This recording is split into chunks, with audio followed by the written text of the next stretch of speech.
Ada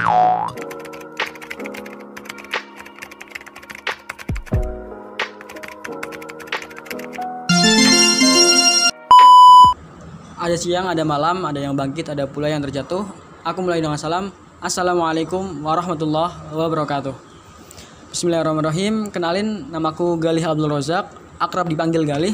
Aku dari program studi Ekonomi Islam, Departemen Ilmu Ekonomi, Fakultas Ekonomi dan Bisnis Universitas Diponegoro Semarang. Aku merupakan seorang mahasiswa semester 6 dan aku berasal dari Kecamatan Gombong, Kabupaten Kebumen. Untuk sekarang kesibukanku ya layaknya kayak mahasiswa pada umumnya ya, itu kuliah. Kalau aku kuliah dari Senin sampai Jumat. Di samping itu juga organisasi. Sekarang aku aktif di organisasi yang berbasis kelompok studi gitu, di bawah naungan FOSEI, Forum Silaturahim Studi Ekonomi Islam. Kalau ibarat BEM tuh ada BMSI, tapi kalau FOSEI itu ya ibaratnya BMSI tapi khusus kelompok studi untuk ekonomi Islam gitu. Selain itu aku juga aktif di Perhimpunan Mahasiswa Kebumen atau disebut IMAKE Undip, Ikatan Mahasiswa Kebumen Undip. Dan untuk akhir-akhir ini aku sibuk untuk membantu dosen gitu ya, membantu dosen di proyekan penelitian, jadi asisten penelitian dosen di Prodigo. Oke, selanjutnya terkait motivasi untuk tetap berprestasi dan produktif gitu. Jadi kalau bahas ini aku coba untuk breakdown ke dua hal penting gitu. Yang pertama itu sebagai manifestasi rasa syukur gitu. Karena kalau misalnya kita tarik ulur lagi gitu ya, bahwa seorang mahasiswa tentunya tahu bahwa biaya kuliah itu mahal gitu. Dan alhamdulillahnya selama kurang lebih 8 semester ini biaya kuliahnya udah ditanggung oleh beasiswa. Jadi alhamdulillah selama 8 semester insya Allah beasiswa dan kita nggak mengeluarkan uang sebesar pun. Dan itu jadi alasan aku, menjadi motivasi terbesar aku kenapa aku harus berprestasi gitu. Karena wujud manifestasi rasa syukurku gitu. Udah diberikan beasiswa, wujudnya kita kembalikan lagi gitu. Kita udah diberikan fasilitas, kita kembalikan lagi ke dalam bentuk prestasi gitu. Selanjutnya yaitu manifestasi dari menjawab peluang dan tantangan dan dibarengi adanya potensi gitu. Kita tahu bahwa kita hidup di zaman sekarang tentunya tak terlepas dari namanya peluang dan tantangan gitu. Dan kita sebagai seorang mahasiswa, seorang pemuda telah dibekali dengan potensi, akal, rasionalitas, nalar kritis yang bisa menjadi acuan kita untuk menjawab suatu permasalahan gitu. Jadi alasanku tetap terus untuk produktif dan berprestasi ya dua hal ini, manifestasi rasa syukur, yang kedua manifestasi menjawab tantangan dan peluang dengan adanya peluang potensi dari Allah yaitu akal, rasionalitas, pola pikir kritis seorang mahasiswa gitu. Itu yang kedua. Yang membahas tentang bagaimana kita bisa membagi waktu seefisien mungkin, seefektif mungkin gitu. Ada yang menjelaskan tentang kita bagi skala prioritas kita breakdown pekerjaan-pekerjaan kita bagikan berdasarkan kuadran masing-masing gitu. Ya itu benar gitu. Aku juga berusaha menerapkan apa yang ada di teori itu. Kita membagi skala prioritas kita coba bagi menjadi 4 kuadran. Dengan pertama kuadran yang paling mendesak dan paling mendekati deadline. Selanjutnya kalau kita breakdown lagi bahwa kita sehari dikasih waktu 24 jam, sama-sama 24 jam gitu. Kalau kita kalkulasikan rata-rata orang tidur itu 6 jam sehari.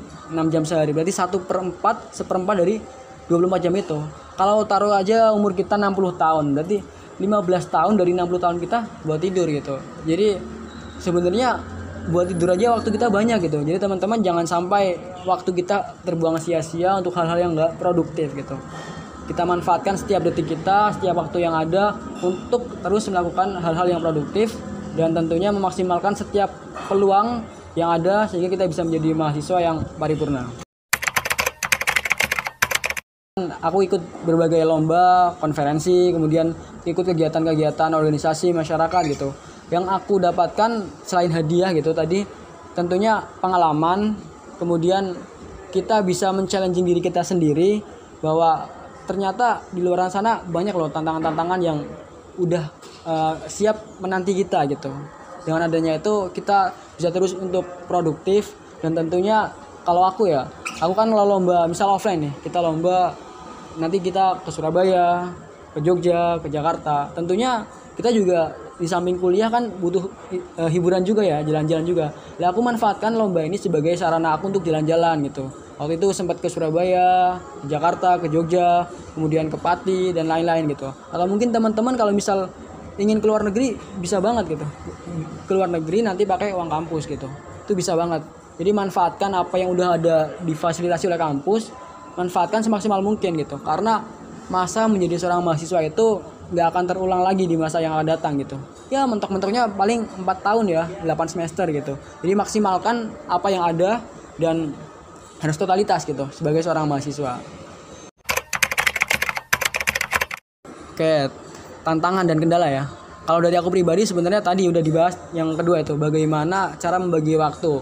Itu menjadi tantangan terbesar, tapi insya Allah dengan kita menerapkan apa yang udah kita pelajari dengan membagi skala prioritas, kemudian membagi hal-hal yang enggak urgent dengan hal yang urgent gitu, itu bisa dipetakan secara baik, insya Allah tantangan itu akan teratasi. Di samping itu yang menjadi tantangan terbesar itu ya gimana kita bisa menjaga motivasi kita itu tetap kuat gitu. Karena terkadang di tengah perjalanan itu motivasi itu seolah hilang gitu. Hilang, kita jadi mati arah, buta arah. Ini capek banget mau kemana gitu. Akhirnya ya gitulah. Intinya kita jaga motivasi kita agar tujuan kita tetap lurus dan kita bisa mencapai apa yang kita inginkan secara maksimal. Dan trik dalam perlombaan ya. Kalau dari aku pribadi yang tentunya ini pesan buat teman-teman yang masih awal ya, masih semester 1 atau 2. Pertama, ketika kita ingin memulai suatu perlombaan, kalau dulu aku coba mulai semua lomba gitu. Semua lomba aku coba dulu karena aku akan memetakan kiranya aku cocok di cabang lomba apa gitu. Ada lomba esai, ada LKTI, ada business plan, kemudian ada konferensi, ada debat, dan aku udah coba semua gitu.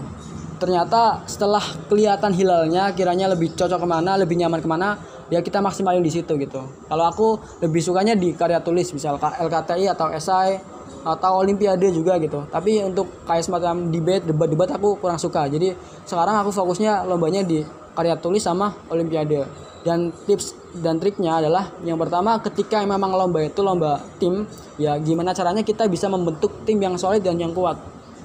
Ketika lomba tim tapi kita jalan sendiri, ya nggak akan bisa maksimal kinerja kita gitu. Kemudian yang paling penting adalah bagaimana kita minta doa ke orang tua gitu. Karena pengalaman aku ketika aku lomba mencoba untuk ya lomba aja gitu. Nanti kalau juara kan bisa surprise ke orang tua. Tapi malah ternyata nggak dipermudahkan gitu. Akhirnya ya salah satu tipsnya ketika mau final presentasi, telepon ke rumah dulu. Halo Pak, Bu, doain ya Pak, nanti aku mau presentasi lomba. Halo Pak, Bu, nanti insya Allah tanggal ini aku mau ke Jakarta, mau ke Surabaya gitu. Jadi komunikasikan ke orang tua, karena meskipun kelihatannya orang tua kayak seolah kurang kelihatan semangat di awal, tapi sebenarnya di belakang kita tuh mereka mendoakan kita gitu. Itu yang paling penting gitu. Minta doa ke orang tua. Tahu bahwa pada dasarnya kita di sini adalah seorang pembelajar gitu. Pada hakikatnya kita semua di sini adalah seorang pembelajar sampai akhir hayat gitu. Jika belajar adalah ibadah, maka berprestasi adalah dakwah. Mungkin itu. Terima kasih. Wassalamualaikum warahmatullahi wabarakatuh.